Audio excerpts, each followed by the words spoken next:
প্ৰিয় আলুগুটি আমি অসমীয়া আলুগুটিটো আমাৰ ঘৰত কৰা আলুগুটি এইটো বহুত টেষ্টি বনে এইটো বনাব জানিলে বহুত টেষ্ট হয় ইয়াত কয়লা মাংস আছে সৰু মিহি মিহি একদম ফ্লাটকৈ কুটা আছে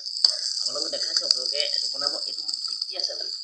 বহুত তৃপ্তি আছে আপোনালোকে বনোৱা খালি ইয়াত কিছু নিয়ম আছে আৰু ইয়াত কিছুমান বস্তু কৰিব লাগিছে তেনে বস্তু আমি দিব পৰা নাই ল'ৰালৈকে বনাইছোঁ বৰ্তমান ইমাৰ্জেঞ্চি কাৰেণ্ট অসমীয়া আলুগুটিটো সৰু সৰু আলুগুটিৰে নিব বুট মাহৰ নিচিনাটো তাৰপিছত আনিব ব্ৰইলাৰটো একদম মিডিয়াম চাইজত কাটি পেলাই আপোনালোকে বইল কৰি ল'ব তেতিয়া বইল কৰিলে মানে বেছি তৃপ্তি হয় আপোনালোকে আমি দেখুৱাম পাছত আমি ব্ৰইলাৰটোৰ পৰা কেনেকৈ আমি অনুভৱ কৰিছোঁ আমি কেনেকৈ বনাই পিনি ধুনীয়াকৈ গৈছোঁ অকণমান তেলতে হয় খালি বইল কৰি ল'লেই হ'ল আপোনালোকে চিজিলকৈ বনাব আপোনালোকক দেখাইছোঁ হা লাইক কৰিব ছাবস্ক্ৰাইব কৰিব নাপাহৰিব এই চব্জি কেনেকুৱা হয় আৰু আপোনালোকে শিকি মেলি ল'ব পাৰিব আমি ফেচবুকত দি আছোঁ অ'কে